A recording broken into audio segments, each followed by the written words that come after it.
We can talk about Rob Mahoney's awesome article in Sports Illustrated. It's really good. One of their cover stories this week, and he writes about one of Houston's first team meetings this season. And it was sort of an indoctrination, right, into like the Rockets' way. Rockets assistant Brett Gunning praises the team for only shooting 4.2% of their shots from mid-range. And Russell Westbrook comes out and he says, wait a minute, we can only... Those 4.2? That's mine. Well, okay, those are all going to be mine now because, right? Russ.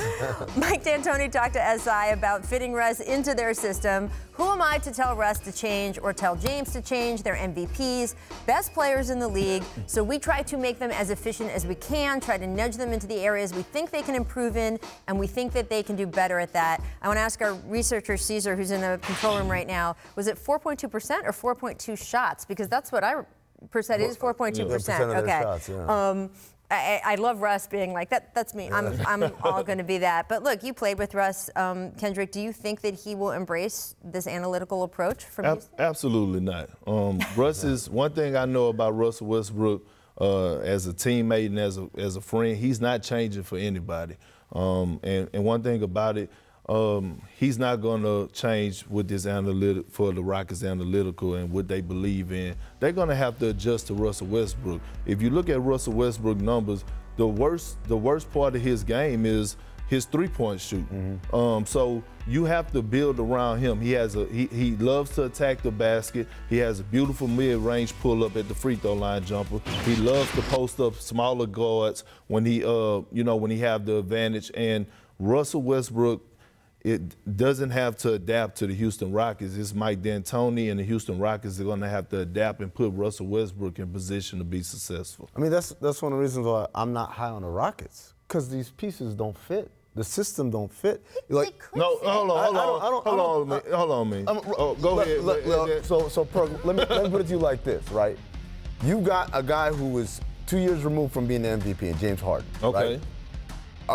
To me, the only way this works is if you take the ball out of his hands, you put it in Russ's hands, and you say, James, you got to play off ball. Okay. Do you think that's something that's okay, that he would be okay with? Well, I mean, they proved that they could play together. We did it. They proved it, but y'all proved it when, though? I know, but listen, when we were young. But they were young. But listen, when my thumb worked. But these are guys that have accomplished every individual accolade that they possibly can. The only thing that they haven't accomplished from that Oklahoma City team that we was on is a championship. KD got a championship. Serge got a championship. James and Russ haven't got a championship yet. You already have one. And before I got there. But now you're taking two guys that's still in their prime, former MVPs, and you teaming them up. This probably is the most dynamic backcourt that we ever seen in league history. I don't see how it won't work. And when you look at, one more thing, when you look at Russell Westbrook playing off the ball, you take him on the Olympic team when he played in the Olympics. Coach K had Russell Westbrook coming in as the backup two off the bench, and he flourished well in that system.